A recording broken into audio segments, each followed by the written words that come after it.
Baik, bismillahirrahmanirrahim. Assalamualaikum warahmatullahi wabarakatuh. Selamat siang, salam sejahtera untuk teman-teman sahabat sehat Kota Tangerang. Hari ini kita bertemu lagi di acara podcastnya Kota Tangerang bersama saya Iis Latifah. Siang ini kita akan ngobrol-ngobrol tentang vaksin COVID di Kota Tangerang. Alhamdulillah siang ini kita sudah ditemani Ibu Kadis, Ibu Dr. Hajah Lisa Puspadewi, dan juga salah satu ahli epidemiologi Kota Tangerang, Mbak Lisa ya, saya panggil Mbak Lisa Felina, Eskep Nurse M.Epid. Nah, siang ini kita ngobrol-ngobrol santai ya Bu ya. Mudah-mudahan walaupun santai tidak mengurangi kemanfaatan dari apa yang akan kita cerita hari ini. Siang ini kita mungkin sedikit merefresh kali Bu ya, bahwa di Kota Tangerang ini jumlah COVID itu semakin naik ya Bu. Kalau tadi saya dapat contekan gitu Bu dari tetangga sebelah, bahwa kasus kita hari ini sudah mencapai 4.605. Itu sungguh spektakuler ya Bu ya. Ini jawabnya alhamdulillah atau innalillahi ya? Astagfirullah. Astagfirullahaladzim. Ya, kalau kondisi ini kita biarkan, barangkali harus sampai bagaimana gitu ya Bu. Nah, kan sementara kasus setiap hari makin naik, kemudian bagaimana dengan kita sebagai pemerintah barangkali ya Bu ya, aparat pemerintah dengan melihat situasi kondisi kenaikan kasus yang tiap hari makin naik itu, barangkali apa sih gitu, upaya apa lagi gitu kan, kita kalau protokol kesehatan kita jalan, menjaga jarak sosial, jarak fisik kita jalan, kemudian di mana-mana tuh sudah ada tempat cuci tangan gitu, apalagi sih gitu. Nah sekarang kan di luar tuh lagi trending banget ada vaksin COVID. Nah barangkali Ibu bisa, kita sambil ngobrol-ngobrol santai ya Bu ya Mbak Lisa. Siap.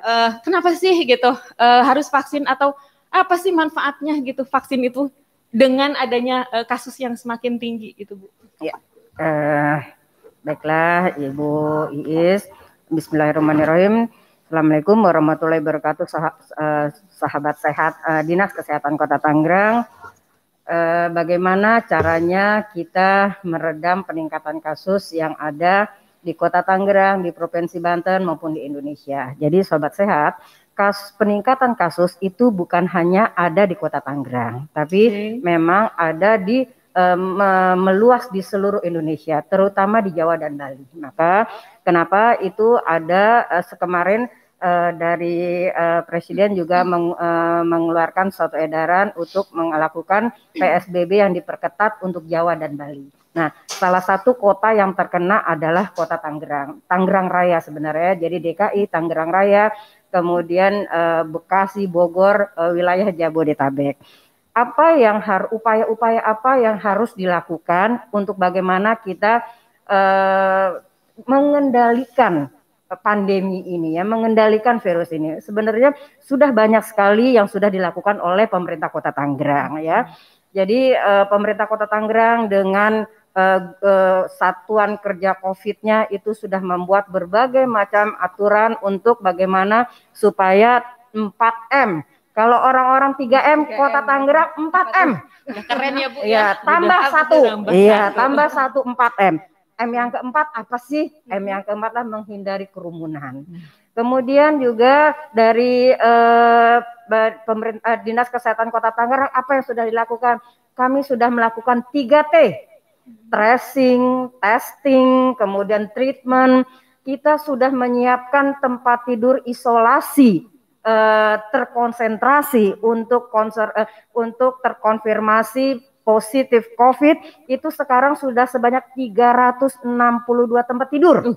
300 banyak ya. Luar biasa. Masih kurang. Dalam waktu dekat kami akan membuka lagi satu rumah isolasi terkonsentrasi dengan kapasitas 40 tempat tidur. Mungkin minggu depan kita tambah lagi dengan 70 tempat tidur ya. Jadi total all itu bisa 500 tempat tidur untuk isolasi terkonsentrasi di Kota Tangerang untuk pasien-pasien yang terkonfirmasi tanpa gejala. Tanpa gejala. Ya, itu yang sudah kita lakukan tuh. Kemudian bagaimana rumah sakit? Rumah sakit di Kota Tangerang kami mempunyai 32 rumah sakit. Dari 32 rumah sakit itu ada 1.200 tempat tidur yang didedikasikan untuk COVID. Saking banyaknya ya. Saking banyaknya. Dengan jumlah ICU sekarang udah sekitar 58 ICU.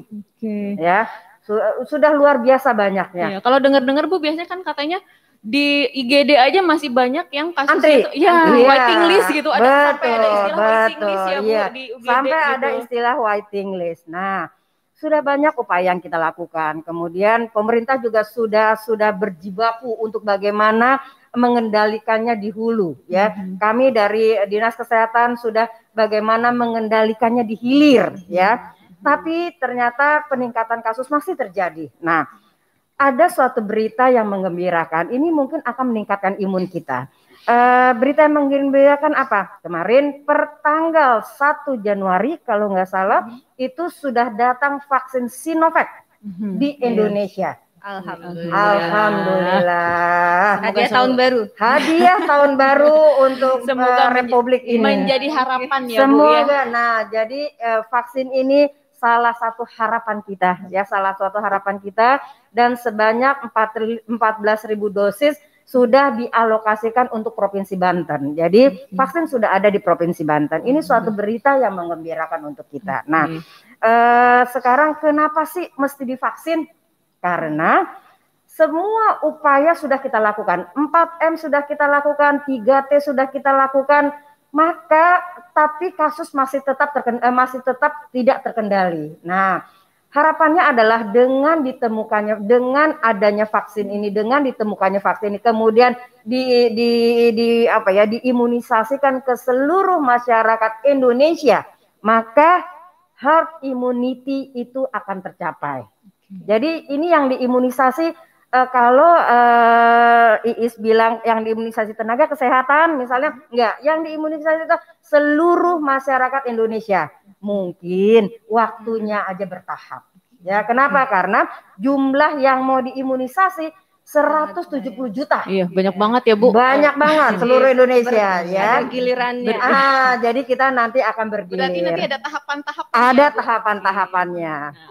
Menilik dari jumlah kasus yang banyak, kemudian ada vaksin keluar gitu. Nah, mungkin secara epidemiologi barangkali Mbak Lisa bisa ngasih sedikit gambaran, oh ini tuh korelasinya dengan ini gitu. Jadi biar kita tahu kenapa sih memang harus vaksin, seperti tadi yang Ibu bilang kan, vaksin itu ada harapan kita semua gitu. Nah, dengan adanya vaksin kalau dibilang bukan UHH ya, kalau usia harapan hidup kan beda semua usia terdampak gitu. Betul. Cuman kan dengan adanya vaksin ini, nah maksudnya bagaimana nih korelasinya nih antara kasus kemudian adanya vaksin nih secara epidemiologinya gitu, Bu Lisa, silahkan. Baik, Mbak Atif. Jadi memang kasus kita lumayan tanjakannya lumayan tinggi gitu. Kalau misalnya kita lihat rata-rata harian penambahan kasus Kota Tangerang itu lumayan banyak. Sekitar 46 kasus per harinya. Makanya tadi yang Dr. Lisa sampaikan, sudah ada tempat isolasi ternyata masih kurang sampai harus akhirnya dibuka lagi. Nah, upaya-upaya yang kita lakukan memang itu adalah pengendalian pandemi yang berlaku secara global. 3M, 4M tadi ya, kemudian 3T. Nah, vaksin ini sendiri ini sebenarnya bukan hal yang baru. Dalam penyakit menular, vaksinasi itu adalah hal yang biasa. Karena penyakit menular ini bisa dicegah dengan imunisasi, dengan vaksinasi. Tapi tidak semua penyakit menular itu ada vaksinnya. Contoh HIV. HIV itu udah puluhan tahun tapi sampai sekarang belum ada vaksinasinya. Nah, COVID ini benar, ini memberikan harapan buat kita. Pandemi ini sudah sekitar setahun. Dia udah ulang tahun kemarin 31 Desember gitu, sudah setahun. Tapi nggak usah ucapkan panjang umur ya. Nggak usah panjang umur. Kita mau segera keluar dari pandemi. Saya kan semoga panjang umur corona gitu ya. Nah, jadi kita ada harapan dengan vaksin COVID ini. Tidak semua penyakit menular itu ada vaksinnya. Jadi kita harus bersyukur dengan kemajuan teknologi dan tentunya kemurahan sayangnya Allah barangkali ya gitu. Jadi ada vaksin yang sudah lulus uji klinis gitu. Nah, kalau di Indonesia memang masih uji klinis tahap 3. Jadi kalau dalam penyakit menular, vaksinasi ini memang hal yang lumrah adanya gitu. Jadi satu memang untuk mencegah penyakit menular, tentunya COVID ini. Kemudian yang kedua kita ingin mencapai herd immunity. Tadi Dr. Lisa sudah sampaikan, apa sih itu herd immunity? Jadi herd immunity ini kalau kita terjemahkan, ini adalah kekebalan kelompok atau komunitas. Jadi prinsipnya vaksinasi itu dia bukan mengejar kekebalan individu, tapi mengejar kekebalan satu kelompok, satu komunitas. Jadi kalau kita pakai analogi adalah misalnya kita menggunakan payung saat hari hujan, gitu. Jadi kalau semuanya menggunakan payung, kita nggak akan basah. Tapi kalau ada yang pakai payungnya cuma satu, ini yang mau nebeng 5 orang, pasti kita akan basah, akan kena cipratannya. Nah, vaksinasi itu seperti itu. Jadi semakin banyak yang menggunakan payung, kita akan terhindar dari basahnya hujan. Jadi analoginya seperti itu. Nah, kadang-kadang kita merasa aman, kita merasa masih butuh nggak sih sebenarnya dengan vaksinasi gitu. Jadi berhenti melakukan vaksinasi atau kalau pakai analogi payung tadi, ini kita tutup nih payungnya, nggak ada lagi kan nggak ada hujan, karena nggak berasa basah. Nah, ketika itu bolong, maka muncullah kembali penyakitnya. Jadi vaksinasi itu tujuannya tadi itu mencegah penyakit menular, kemudian herd immunity, dan yang ketiga itu untuk melindungi kelompok tertentu. Tidak semua orang bisa dilakukan vaksinasi. Contoh bayi. Itu tidak bisa. Kemudian lansia, ibu hamil, ibu menyusui itu tidak bisa. Mereka butuh perlindungan nggak? Butuh. Mereka kelompok yang sangat beresiko, mereka butuh perlindungan. Bagaimana kita melindungi mereka? Itu adalah dengan vaksinasi yang cakupannya bagus di populasi. Nah, makanya kenapa vaksinasi itu tujuannya adalah untuk kekebalan pada populasi. Oke. Nah, tadi kan udah banyak ya, ibarat kata pakai payung gitu kan. Berarti otomatis kalau yang di payungnya orang dewasa, kita gendong anak kecil, berarti anak kecilnya aman gitu kali ya Bu. Melindungi itu ya, melindung gitu. Nah, kemudian nih banyak nih di luaran, nih kok vaksinnya dari mana? Ini vaksinnya bagus, ini vaksin. Nah, memang seberapa banyak sih vaksin yang direkomendasikan atau memang yang ada saat ini tuh, dan bagaimana itu sistem kerjanya gitu kan? Karena mungkin bagi sebagian tenaga kesehatan sudah paham ya, sistem kerja vaksin ini seperti ini. Tapi dengan orang awam, karena kekurang pengetahuannya, akhirnya mereka menjadi menolak ya gitu, rejeksi gitu. Nah, mungkin Mbak Lisa bisa memberikan informasi atau bukan gitu, Mbak, silakan. Jadi vaksin itu memang tidak untuk semua umur. Jadi satu vaksin itu spesifik satu penyakit tertentu. Gitu. Jadi nggak bisa nih COVID ini untuk mencegah semua penyakit gitu ya, Dokter Lisa ya. Jadi dia spesifik satu. Kalau COVID ya COVID aja yang dia cegah gitu. Jadi nggak bisa dengan yang lainnya. Nah, vaksin ini tuh vaksin sangat aman. Karena untuk menciptakan satu vaksin itu rangkaiannya tuh panjang. Ujinya itu berlapis gitu. Jadi sebenarnya vaksin ini sesuatu yang relatif aman, tapi tidak mungkin tanpa efek samping. Ada efek samping tapi relatif aman karena kita mau mengejar kemanfaatannya. Berarti artinya sebetulnya dengan adanya vaksin ini diharapkan penyakit yang dapat dicegah dengan imunisasi itu sendiri hilang gitu ya, tapi tidak serta-merta hilang gitu ya Bu. Betul. Jadi vaksin ini tidak ada jaminan orang yang sudah divaksinasi dia akan terbebas dari penyakit yang divaksinnya. Misalnya kalau vaksinasi COVID dia terbebas dari penyakit COVID, tidak. Tapi vaksinasi ini membuat dampak atau risiko yang ditimbulkan oleh penyakit itu menjadi ringan. Ya, nah, jadi ini untuk sobat sehat. Kalau kita lihat berapa sih angka kematian di Kota Tangerang untuk COVID ini? Angka kematian di Kota Tangerang itu sudah 99 orang. Jangan hanya berkata, itu cuma 2,2%, tapi 99 itu adalah sahabat kita, mungkin keluarga kita.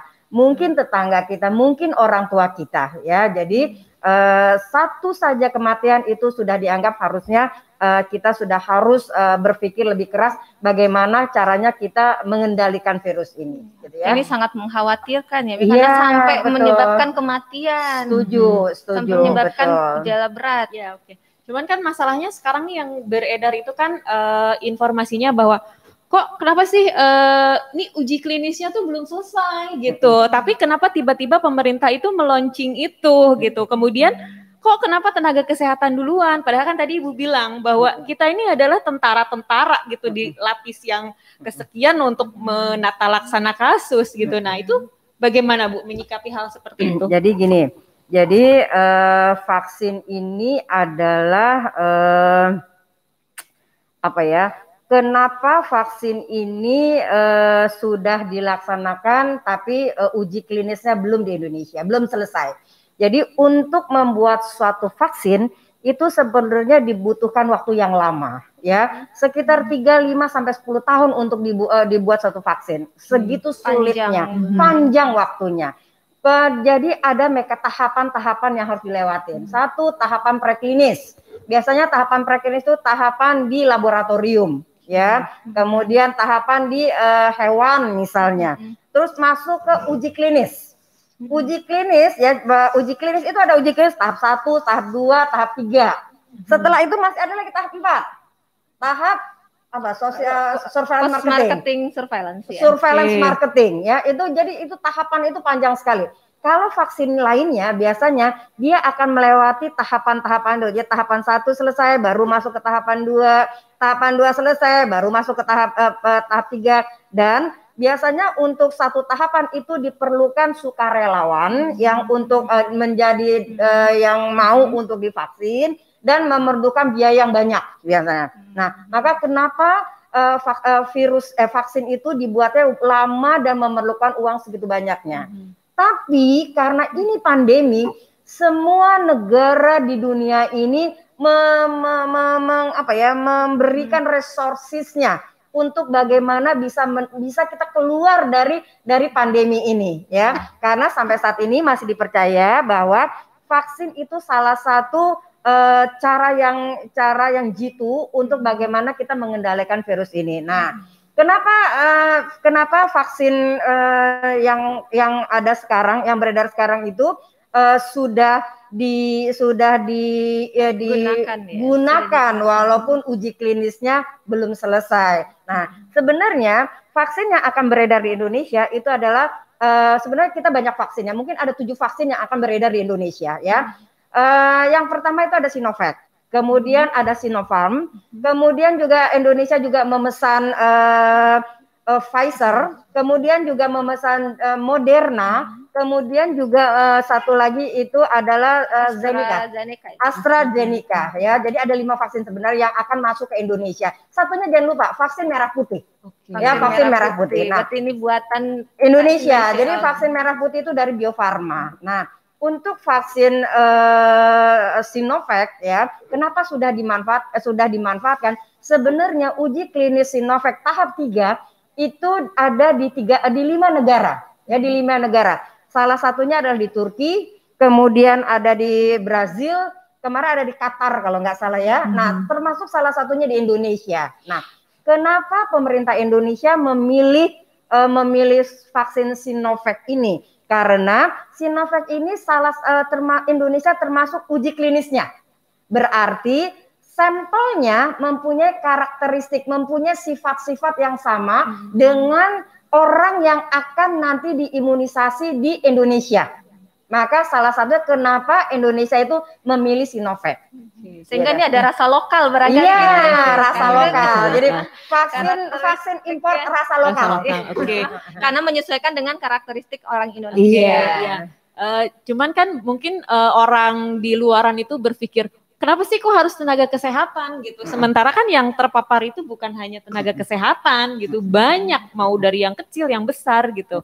Itu bagaimana gitu? Kenapa kok itu tadi, karena kan uji klinis tadi masih belum ada yang belum selesai ya Bu ya, walaupun di beberapa negara sudah. Nah, cuman kadang mungkin ada yang mohon maaf nih, kadang maha benar netizen ya Bu ya gitu. Jadi bilangnya kok tenaga kesehatan emang mau dijadikan kelinci percobaan gitu. Nah, itu banyak banget rumor yang seperti itu, Bu. Jadi gini, jadi tadi saya udah ungkapkan bahwa jumlah sasaran, jumlah orang yang akan divaksin seluruh Indonesia itu sekitar 170 juta. Banyak banget ya Bu? Banyak banget.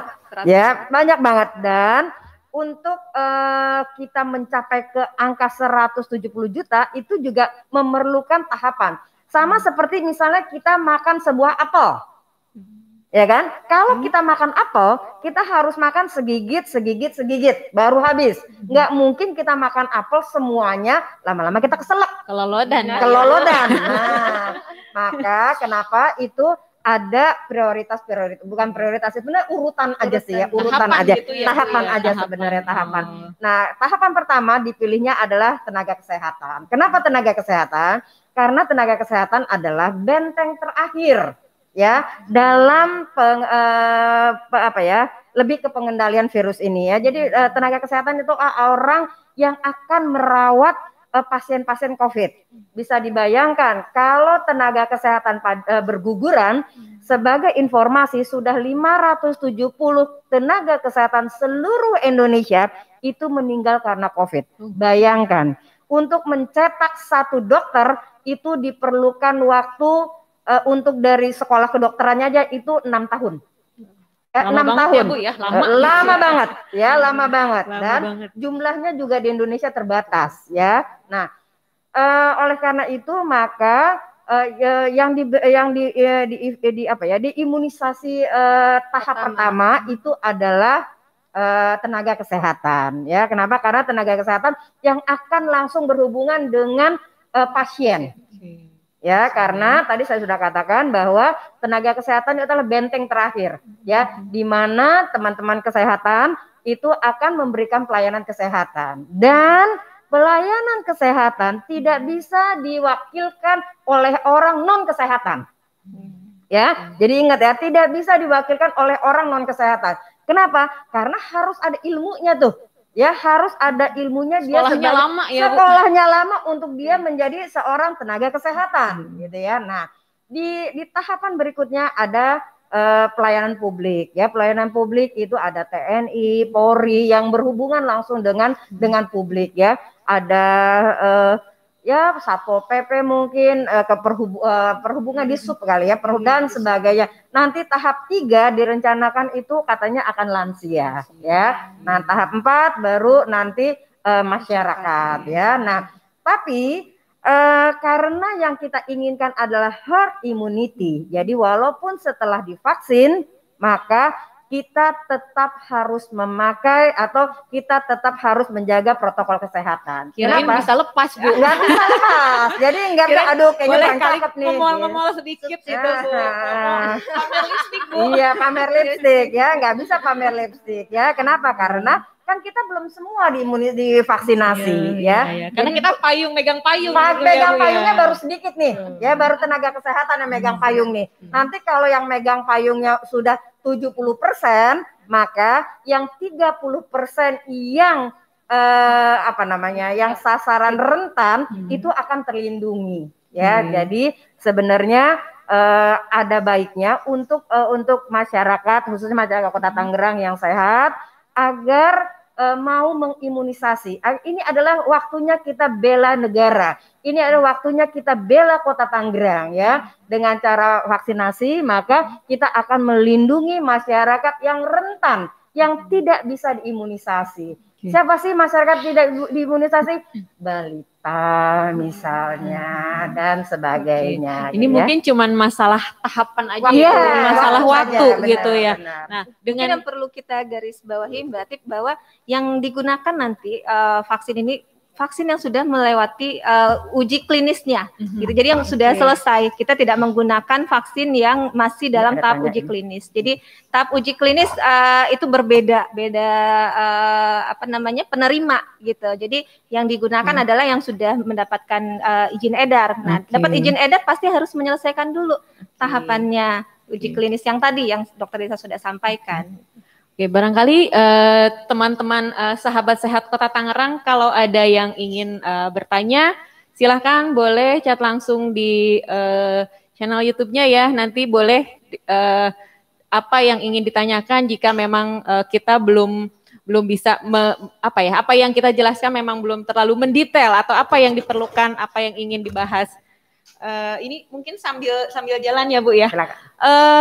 Untuk sampai dengan saat ini Bu, persiapan apa sih yang udah dilakukan oleh pemerintah Kota Tangerang terkait persiapan untuk imunisasi ini Bu?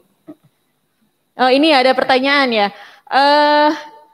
Bagi yang sudah pernah kena COVID, apakah masih harus boleh atau bisa divaksinasi? Nah, ini bagaimana? Tadi kan Ibu bilang ada lansia, ada ini. Nah, tadi kan yang saya sudah bilang bahwa yang kena COVID itu kan ada orang tua, ada dewasa. Nah, tapi yang divaksin itu kan duluan nakes gitu. Nah, bagaimana dengan pasien-pasien kalau kita bilang penyintas ya? Nah, bagaimana tuh nasibnya mereka, Bu? Oke, tadi siapa namanya lupa, Dari IG ya kayaknya. Dari IG namanya siapa sih? Namanya Afarinikas Ari Hamla. Oke, jadi bagaimana untuk yang sudah pernah kena COVID, apakah perlu divaksinasi? Jadi vaksin corona ini, COVID ini adalah suatu penyakit yang baru. Ya, jadi kita masih belajar. Ya, kita masih belajar karakteristiknya, sifat-sifatnya dan sebagainya. Nah, yang divaksinasi itu adalah tadi saya sudah katakan adalah orang yang karakteristiknya sama dengan orang yang karakteristiknya menjadi uji klinis. Oke, itu kuncinya ya Bu, yang sama harus karakteristiknya. Harus sama dengan uji klinis. Nah, siapa saja sih yang kita uji klinis ya? Siapa saja yang uji klinis di Indonesia dan di negara lainnya? Yang diuji klinis adalah satu usianya antara 18 sampai 59 tahun. Di bawah atau di atas boleh? Di bawah, di atas 18, di bawah 59 tahun ya. Jadi di bawah 60 berarti ya, bukan di bawah 59, di bawah 60 berarti 59 ya. Nah, kemudian yang kedua adalah sehat. Jadi yang kemarin di uji klinis di Bandung itu 1.600 relawan, salah satunya adalah Bapak Ridwan Kamil. Itu yang syaratnya adalah yang kedua adalah sehat ya.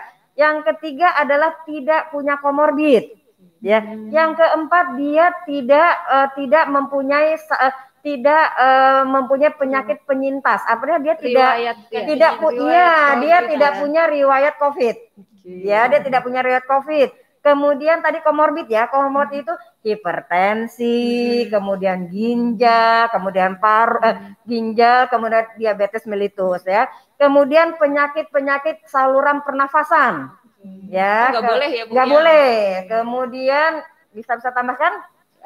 Kurang lebih sama tadi seperti yang sudah disampaikan Bu Kadi, semua sepertinya sudah ya. Usia 18 sampai 59 itu harus kemudian tidak ada riwayat demam. Jadi dia tidak boleh ada demam 1 minggu sebelumnya. Itu kalau yang kayak demam, dia lagi batuk pilek itu dia tertunda atau memang tidak sama sekali diberikan? Jadi waktu uji klinisnya itu tidak masuk ke dalam sukarelawan. Jadi harus dikeluarkan karena kita menggunakan tadi Dokter Lisa sudah sampaikan karakteristiknya harus sama. Jadi saat uji klinis itu diambil orang yang karakteristiknya sama dengan orang yang nanti akan divaksinasi. Mungkin satu waktu ke depan barangkali kalau vaksinnya sudah semakin berkembang barangkali itu bisa masuk. Iya, bisa masuk ya. Karena tadi saya katakan bahwa ini adalah suatu penyakit yang baru, jadi kita masih banyak belajar ya. Nanti uji klinis yang tahap 4 itu berbarengan dengan vaksinasi. Jadi vaksinasi itu bagaimana kita melihat apa yang terjadi setelah vaksinasi ya. Setelah vaksinasi, kemudian itu akan memperkaya untuk menambah sasaran. Ya kan? Jadi ada perkembangan berikutnya. Ya, jadi kalau sekarang tahap yang pertama itu adalah untuk penyintas rasanya karena tidak sesuai dengan sasaran uji klinis, maka tidak perlu divaksinasi. Jadi nggak cocok gitu. Nggak cocok. Belum cocok. Nanti ke depan ya gitu. Jadi jangan khawatir ya untuk para penyintas. Mungkin untuk saat ini kekebalannya mungkin sudah terbentuk kekebalan sudah terbentuk. Nanti ke depan barangkali nanti ada vaksin yang sudah lebih berkembang lagi. Nah, untuk pelaksanaan vaksinasi sendiri nih Bu, kalau di Kota Tangerang itu bisa diakses di mana aja Bu? Untuk nanti kan kalau mungkin petugas layanan kesehatan barangkali di tempat kerja ya Bu. Nah, untuk nanti masyarakat gitu Bu, ataupun termasuk petugas-petugasnya bagaimana Bu? Gimana yang? Jadi nanti untuk masyarakat umum ya, jadi Sobat Sehat akan mendapat SMS Blast namanya. SMS Blast dari Kominfo. Benar ya Kominfo ya? Dari Peduli Lindungi, peduli lindung COVID ya. Ya, Peduli Lindungi KPCPEN ya. Ya, KPCPEN. Jadi semua masyarakat nanti dapat SMS Blast. Di situ ditulis tuh bahwa Anda penerima. Selamat Anda sebagai penerima vaksin. Nah, kemudian masyarakat menggantikannya, meregistrasikannya ikutin saja yang ada di aplikasi itu, akan meregistrasikannya ke fasilitas pelayanan kesehatan terdekat. Ya, apakah itu rumah sakit, atau itu puskesmas, atau itu klinik. Ya, nah di Kota Tangerang kita punya 38 puskesmas yang melayani imunisasi vaksin COVID. Kita punya 32 rumah sakit yang melayani imunisasi COVID, dan kita juga mempunyai 12 klinik yang melayani vaksinasi COVID. Jadi masyarakat Sobat Sehat silakan mendaftarkannya di fasilitas layanan terdekat ya, tapi tunggu SMS blasting dulu. Berarti nunggu informasi dari atas dulu. Baru kalau sudah dikasih himbauan baru kita datang. Baru kita registrasi lagi. Nah, itu Bu, untuk pelaksananya sendiri di puskesmas di rumah sakit itu apakah dia setiap hari atau memang ada jadwalnya gitu Bu? Jadi ada jadwalnya. Jadi nggak bisa sembarangan. Nggak boleh datang sembarangan. Jadi ya kirain saya hari ini lagi siap nih mau vaksin, saya mau vaksin aja deh gitu. Jadi ada jadwalnya. Sama seperti vaksinasi di puskesmas, sama di rumah sakit kan ada jadwalnya. Vaksinasi rumah sakit misalnya Senin Kamis misalnya gitu, jam segini. Hari Selasa ada nggak? Nggak ada. Adanya hari Kamis nanti, gitu ya. Jadi persis sama seperti vaksinasi rutin lainnya. Nah, berarti kan hampir di semua layanan fasilitas kesehatan itu ada pelayanan vaksin ya Bu ya. Nah, ini semisal Bu, kan namanya divaksin itu kan disuntik ya Bu, gitu. Itu kan barang bukannya dari tubuh sendiri gitu. Nah, semisal nih, adakah reaksi dari penyuntikan itu sendiri Bu? Atau adakah reaksi dari vaksin setelah disuntikan kita jadi seperti apa gitu. Nah, kalau misalkan ada itu nanti bagaimana gitu Bu?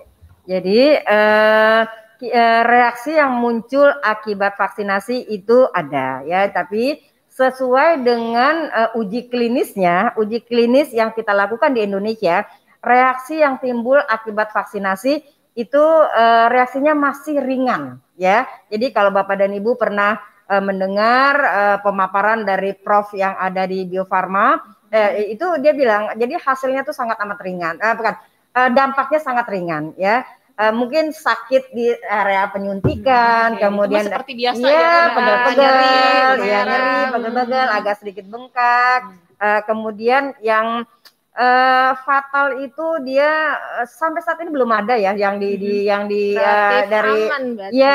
klinis yang di Bandung itu belum ada yang fatal. Ya paling dia pusing sedikit aja ya, tapi overall semuanya katanya acceptable. Jadi dia tuh bisa diterima. Iya. Karena yang kita pakai ini kan vaksinnya inaktif Mbak Tit. Jadi ini vaksin itu mati, tapi ada imunogenisitasnya gitu. Jadi memang dia kekebalannya itu nggak langsung tinggi sehingga nanti akan butuh booster tambahannya, tapi relatif aman karena dia 1 unit utuh virus tapi mati. Berapa lama itu dari kalau tadi kan Mbak Lisa butuh booster ya atau buat naikin lagi berarti kan ulangan ya semacam ulangan itu ya. berapa lama itu harus dilakukan pengulangan? Kalau kita pakai Sinovac itu jeda 21 hari. Jadi nanti 21 hari ini berdasarkan uji klinis karena memang pada setelah 20 hari itu akan menurun titer antibodinya. Jadi kenapa kita harus naikin lagi di hari ke-21. Jadi nanti akan supaya nggak turun dosis gitu ya. Berarti nanti dia tingkat kekebalannya istilahnya tetap ada di atas gitu ya. Yang bisa untuk melindungi kita dari kalau sampai terkena itu nggak sampai jatuh ke COVID yang berat gitu. Jadi memang tadi seperti Dokter Lisa sampaikan bahwa ini tidak 100%. Jadi ketika divaksin COVID kebal seumur hidup dari COVID tidak seperti itu.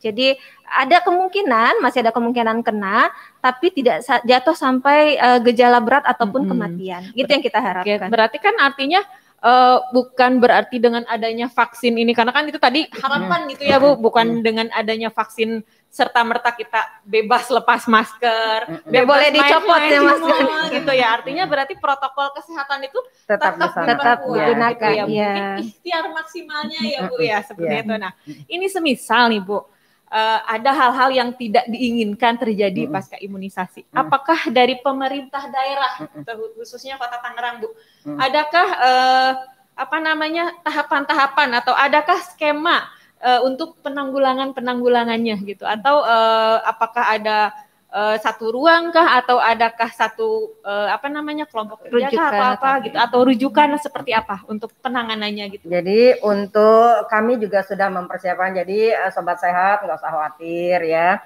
Kenapa? Karena pada prinsipnya negara menginginkan masyarakatnya sehat ya. Apa yang diinginkan negara pada saat masyarakat sehat maka masyarakat bisa bekerja. Pada saat masyarakat bisa bekerja, mereka bisa berkarya, maka masyarakat akan menghasilkan ekonomi dan itu akan mensejahterakannya. Jadi tidak mungkin negara itu akan mencelakakan lah kira-kira gitu ya masyarakatnya. Nah, tadi kalau ada efek samping dari vaksinasi, apakah akan ditindaklanjuti? Iya, akan ditindaklanjuti. Sobat Sehat, silakan saja ke puskesmas terdekat atau ke rumah sakit terdekat. Kami sudah mempunyai suatu rujukan jejaring ruang itu kerja ya. Kita punya Komda Kipi.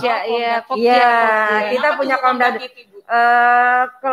Kalau untuk tingkat kota kita punya Pokja. Pokja. Kelompok kerja. Ya, kelompok kerja kejadian ikutan pasca imunisasi. Jadi kalau nanti ada dampak yang ditimbulkan oleh imunisasi ini, maka silakan menghubungi puskesmas terdekat atau rumah sakit terdekat, nanti akan kami tindak lanjuti karena kami mempunyai Pokja Kipi. Ya. Itu sudah terkoordinasi ya Bu? Sudah artinya terkoordinasi. Jejaring antara puskesmas dan rumah sakit. Jejaring antara puskesmas dan rumah sakit. Keren banget ya Bu ya. Alhamdulillah. Sakingnya kita tuh pemerintah Kota Tangerang itu ingin melindungi ya Bu ya. Jadi Pokja Kipi ini dari Kota Tangerang tuh sudah lama ada karena utamanya yang dalam program itu dulu adalah vaksinasi bayi. Sampai sekarang pun juga program rutin itu kan vaksinasi bayi. Iya betul, karena saya juga kan dengarnya vaksin bayi. Kalau enggak vaksin haji gitu. Tiba-tiba ada vaksin COVID. Gitu. Nah, COVID kan ini untuk dewasa bukan bayi. Nah, dengan tadi yang kita sudah punya Kipi, jejaring, koordinasi dan lain sebagainya, ini tinggal dikembangkan untuk menambah pemantauan ataupun koordinasi terkait Kipi pada orang dewasa. Berarti kan nggak usah takut ya. Artinya kadang kan di luar gini, emang masih ada Bu dengar-dengar selentingan. Ini pemerintah emang mau jamin gitu. Nah, berarti kan untuk Pemda Kota Tangerang sendiri sudah dibentuk satu kerja ya Bu. Artinya kita tidak lepas tangan gitu ya, betul. Kami sudah antisipasi. Jadi kami antisipasi, kami kawal vaksin ini supaya sampai ke sasaran yang tepat. Kemudian juga kami akan memantaunya dengan harapan pada saat masyarakat Kota Tangerang sudah 70% terimunisasi sasarannya, maka herd immunity untuk masyarakat Kota Tangerang itu lebih cepat untuk tercapainya. Nah ini Bu, yang saya masih sedikit mengganjal nih kan, uji klinis tahap 3 tuh masih belum selesai. Ya, Bu, gitu. Nah, bagaimana pemerintah meyakinkan bahwa bukan tenaga kesehatan itu tidak akan menjadi tumbal atau warga masyarakat pun tidak akan menjadi tumbal. Nah, karena menurut mereka ya udah gitu. Kan biasanya suka berpikir gitu ya Bu. Ya udah duluan deh orang pemerintahannya gitu. Nah, apakah ada kiat-kiat atau bagaimana supaya masyarakat itu yakin mereka itu kan tadi Ibu bilang pemerintah tidak akan menjerumuskan rakyatnya. Nah, itu seperti apa Bu? Ya, jadi vaksin ini sebelum diedarkan maka harus melalui uji dari Badan POM.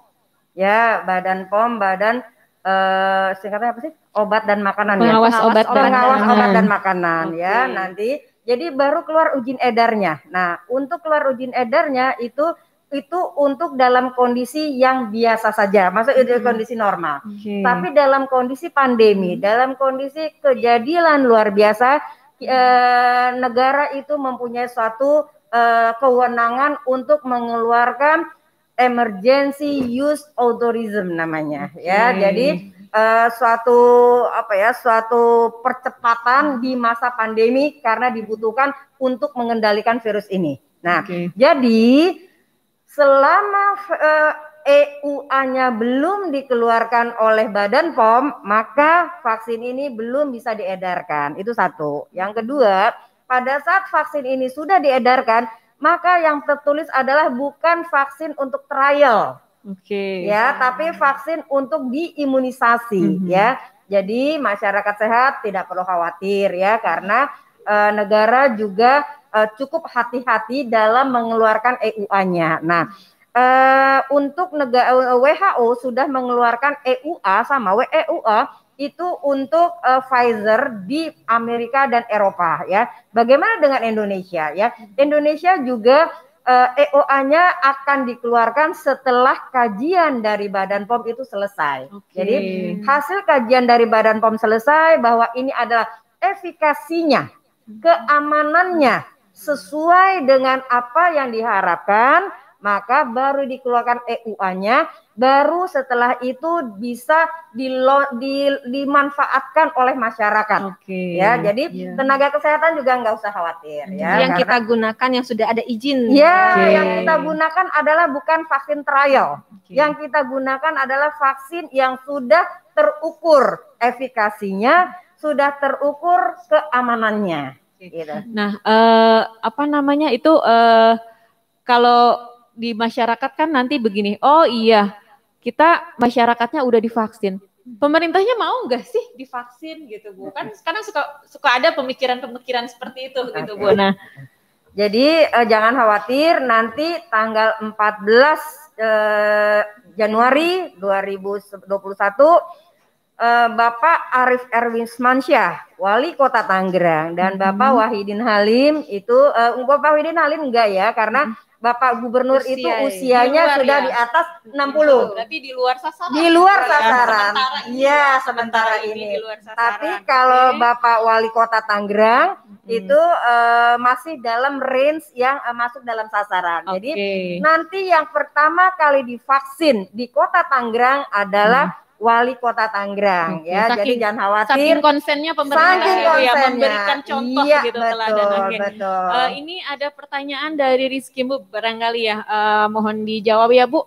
Vaksin ini apakah dapat melawan virus corona yang ada saat ini? Gitu. Bagaimana Bu ini? Kan tadi dibilang vaksin yang ada tuh saat ini ada beberapa macam gitu. Nah, dengan adanya virus yang ada di Indonesia tuh bagaimana? Apakah bisa dilawan kah gitu? Oke. Jadi vaksin ini adalah vaksin manfaatnya adalah untuk memutuskan rantai penularan. Jadi vaksin itu adalah isinya antigen. Ya, antigen. Pada saat vaksin itu diimunisasikan, dimasukkan ke dalam tubuh kita antigen itu, maka tubuh akan membentuk antibodi. Ya. Jadi antibodi ini ada di dalam tubuh kita. Jadi pada saat virus masuk, maka antibodi kita sudah mengenali antigen corona ini, maka dia akan melawannya, gitu ya. Jadi apakah vaksin ini bisa melawan virus corona? Ya. Jadi vaksin ini sekarang masih dipercaya bahwa vaksin ini adalah salah satu upaya negara untuk bagaimana kita memutuskan rantai penularan, di samping jangan lupa masih di samping 4M dan 3T. Tetap. Balik lagi. Kirain saya ada vaksin sebagai harapan ini, ya itu tadi bisa main-main ke mall tanpa masker. Gitu. Jangan dulu, jangan tetap. Sinovac ini Mbak Atif kalau dari literatur yang kita terima, dia ada 10 strain atau varian yang bisa dia juga gitu. Jadi tapi nanti Indonesia kan juga ada penelitiannya, strain atau varian apa yang beredar di Indonesia itu dilakukan oleh lembaga riset negara. Jadi nanti kita kan ada pengembangan vaksin merah putih, gitu. Jadi nanti ini juga tetap berkembang sesuai berdasarkan waktunya. Kemudian nanti kalau kita kembali ke tenaga kesehatan, kenapa tenaga kesehatan duluan gitu? Nah ini tuh bukan Indonesia saja yang mendahulukan atau memprioritaskan tenaga kesehatannya, tapi ini adalah kesepakatan global. Jadi dunia sepakat bahwa tenaga kesehatan itu adalah prioritas utama. Tahapan-tahapan berikutnya itu bisa berbeda antar negara. Contoh yang sudah punya Pfizer, dia akan mendahulukan lansia. Tapi kita karena belum punya vaksin yang untuk lansia, kita mulai dari pejabat publik dulu atau yang pelayan publik. Jadi kurang lebih seperti itu. Nah, ini kan ada pertanyaan juga nih, katanya bagaimana pemberian vaksinnya? Apakah vaksinnya itu dikasih dalam satu vial vaksin ya? Karena kan vial. Apakah satu orang itu satu atau beramai-ramai gitu kan? Kalau di Posyandu kan satu vial vaksin itu kan bisa untuk beberapa. Ada yang buat 5 orang, 10 orang gitu. Nah, untuk vaksin COVID sendiri ini untuk pemberiannya bagaimana Bu? Gimana, Bu Lisa? Untuk vaksin COVID Sinovac yang akan kita gunakan, Sinovac ini ya, yang akan pasti digunakan untuk tenaga kesehatan itu single dose. Single dose artinya satu vial ini hanya untuk satu dosis untuk satu orang. Ada juga memang yang multi dose. Jadi satu tabung, satu vial ini bisa untuk 5 sampai 10 gitu itu multi dose. Tapi nanti yang akan kita gunakan itu adalah single dose. Itu berbeda kemasannya dengan uji klinis. Uji klinis dia pakai prefilled injection. Yang udah ada. Bagaimana tuh prefill injection itu maksudnya? Jadi di dalam suntikannya itu sudah ada vaksin di dalamnya. Oh, berarti nggak pakai kan kalau di Posyandu itu nggak usah disedot dulu. Ya. Nah, tapi nanti kemasan yang digunakan itu single dose. Jadi vial dengan jarum suntiknya itu terpisah. Gitu. Tapi satu vial, satu dosis, satu orang. Nah, berarti udah jelas banget ya, mulai dari siapa yang harus kita vaksin, bagaimana cara mendapatkan vaksin. Nah, kemudian ini yang masih untuk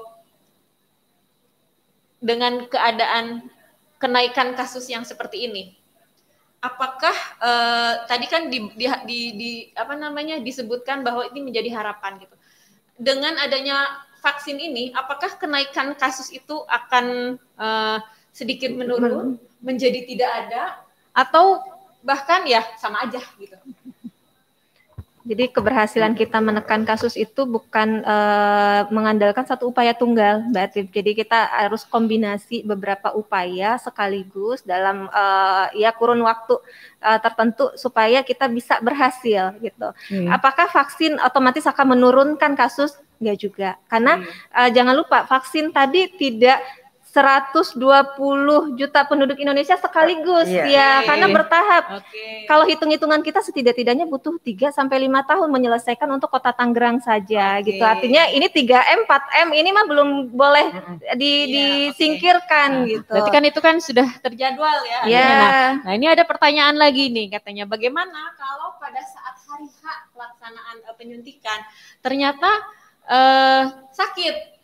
Itu kan berarti kan itu tertunda gitu. Nah, apakah nanti jadi lewat gitu atau memang adakah jadwal ulang? Ya, jadi prinsipnya vaksinasi, mau vaksinasi bayi ataupun vaksinasi dewasa seperti COVID ini, vaksinasi tidak boleh diberikan pada orang yang sakit. Jadi kalau kita pakai analogi, vaksinasi ini ibaratnya ini tentara latihan perang gitu. Nggak ada kan tentara sakit akan diturunkan ke medan perang. Jadi yang digunakan, yang dilatih adalah tentara yang sakit. Nah, antibodi kita itu seperti tentara gitu. Jadi dilatih, kondisi kita pun juga harus sehat. Jadi ketika dilakukan penyuntikan itu dipastikan memang harus sehat. Nah, tapi nanti akan ada screening sebelum penyuntikan. Di screening dulu, diperiksa sama petugas kesehatan. Jika lolos screening, bisa dilakukan vaksinasi, lanjut dilakukan berarti vaksinasi. ada meja-meja dulu berarti ya? Nanti ada tahapan beberapa tahapan. Untuk sampai ke vaksinasi ada tahapannya tuh. Nanti kalau sakit ternyata sakit tidak bisa menerima vaksinasi saat itu, bisa jadi memang tidak bisa menerima atau penjadwalan ulang, dan nanti akan ada waktu berikutnya untuk divaksinasi. Nah, ini ada lagi nih pertanyaan katanya.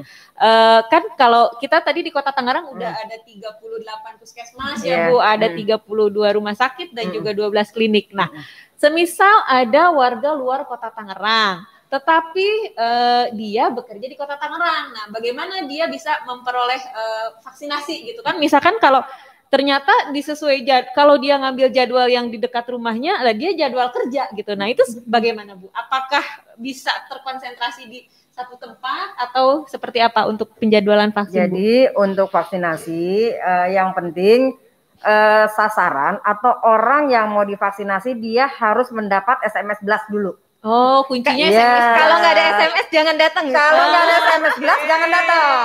Jangan datang nggak ada SMS blast. Dia dapat SMS blast dulu. Nanti setelah dapat SMS blast, dia akan registrasi ulang. Ya, untuk mendapatkan e-tiket namanya, elektronik tiket ya.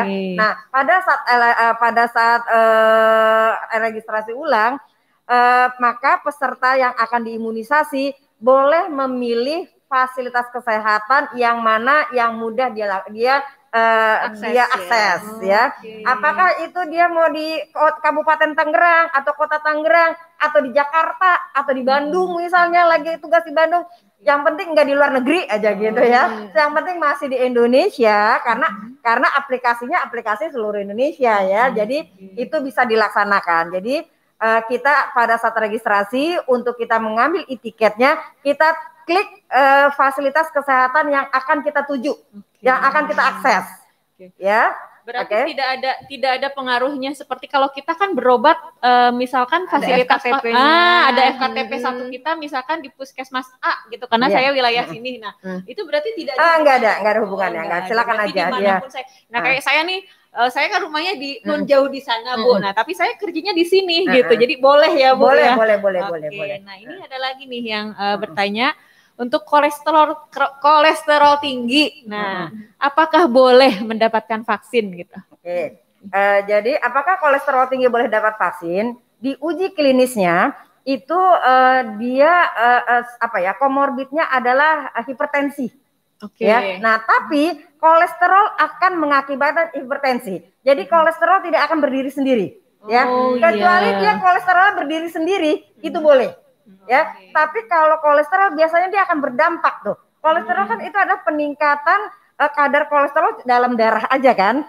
Dia harus berdampak. Dampaknya apa? Dampaknya akan hipertensi biasanya. Nah, hipertensinya ini yang menjadi komorbid. Jadi yang tidak boleh tidak menjadi sasaran untuk vaksinasi. Berarti kalau misalkan dia kolesterolnya dia tok gitu, mungkin karena saat itu habis makan apa naik betul gitu, boleh ya. Yang penting dia tidak berdampak pada sebenarnya penyakit sistemik sebenarnya ya. Seru banget ya kayaknya hari ini obrolan kita, walaupun santai tapi semoga tidak mengurangi ini ya. Ini ada lagi nih pertanyaan, untuk penyelenggaraan vaksin ini untuk nakes di tempat khusus atau di puskesmas masing-masing tempat kerja. Nah, itu tadi Bu yang apakah ditempatkan di satu tempat atau di tempat kerja masing-masing? Silakan sobat sehat mau mengimunisasinya di mana ya. Tapi kalau mau imunisasi di mana jangan tiba-tiba muncul, jangan sekonyong-konyong gitulah datang ke vaskes yang kita tuju gitu. Kuncinya yang tadi ya, Bu, dapat SMS blast dulu. Iya, SMS blastnya registrasi ulang. Baru dapat e-tiket. Dapat e-tiket. Nanti e-tiket itu maka itu ke tempat vaskes yang akan kita tuju. Silakan saja di mana. Berarti dimanapun dia bekerja, dari manapun asalnya, misalkan dia mau di tempat kerjanya itu diperbolehkan ya Bu. Jadi atau misalkan ada satu fasilitas kesehatan misalkan Bu, karena satu dan lain hal dia tidak bisa menyelenggarakan, jadi nanti ditempatkan difokuskan misalkan di mana gitu, itu boleh ya Bu? Boleh, silakan.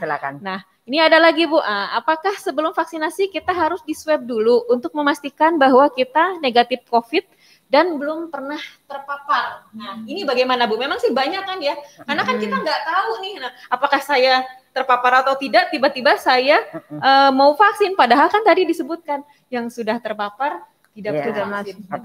Oke, jadi ini jawabnya adalah bahwa yang divaksinasi adalah yang tidak terpapar, ya. Apakah saya perlu yakinkan bahwa saya tidak terpapar? Enggak perlu. Yang penting ada riwayat bahwa dia pernah terpapar. Ya, ada riwayat dia pernah terpapar, maka dia tidak termasuk dalam sasaran, ya. Terus apakah saya perlu di swab sebelum saya divaksinasi? Tidak perlu. Ya, selama memang kita memang itu sehat. Oke, berarti selama tidak ada bergejala gitu ya Bu, tidak menunjukkan ke arah yang memang itu COVID gitu ya Bu. Artinya itu dianggap bahwa dia sehat gitu ya. Berarti kita tidak usah memaksakan gitu ya gitu. Nah, ini ada lagi pertanyaan bahwa apakah ada efeknya jika setelah divaksin ternyata terkonfirmasi positif? Nah, bagaimana Bu ini untuk uji klinisnya atau tindakan selanjutnya gitu? Jadi gini.